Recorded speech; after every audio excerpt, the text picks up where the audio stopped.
Before computers can communicate, they must follow specific rules called protocols.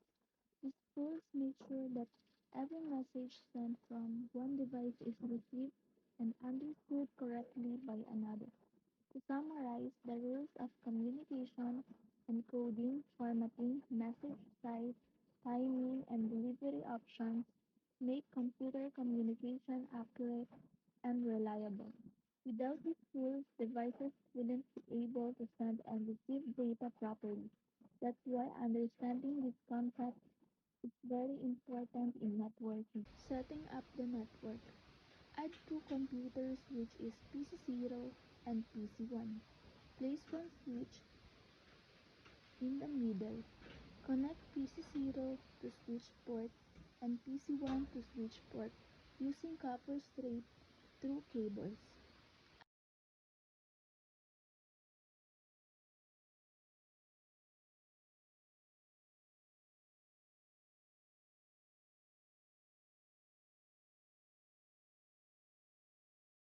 Assign IP addresses PC0 to 192.168.1.1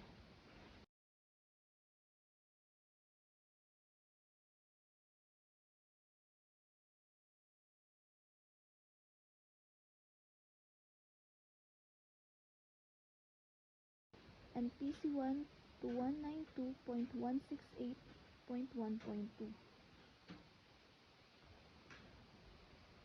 This basic setup will allow us to demonstrate the 5 rules of communication in networking. Next is message encoding. Click the simple PDU tool, which is the envelope icon. Click PC0, then click PC1 to send a message. You can open the simulation to view how data is transmitted as bits. Encoding means converting information into signals or binary data, zeros and ones, so that the message can travel through the network cable. Here, PC0 is sending encoded data to PC1, and the binary form allows it to be transmitted successfully. Message formatting and encapsulation. Switch to simulation mode. Run the simulation and click on the packet to see the encapsulation details. Show the headers and trailers added at each layer. Before data can be sent, it must be organized or formatted properly. Each layer of the OSI model adds its own header or trailer. This process is called encapsulation. It assures that when the message reaches the destination, it can be read and understood correctly. Message size. Stay in simulation mode and open the packet details window. Observe the packet size and how the message is divided into smaller parts. Message timing.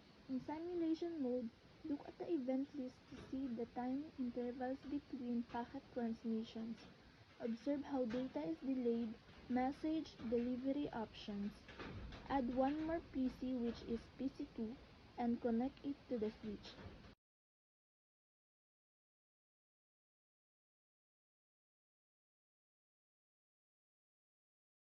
So PC0 to PC1, which is what we call the unicast.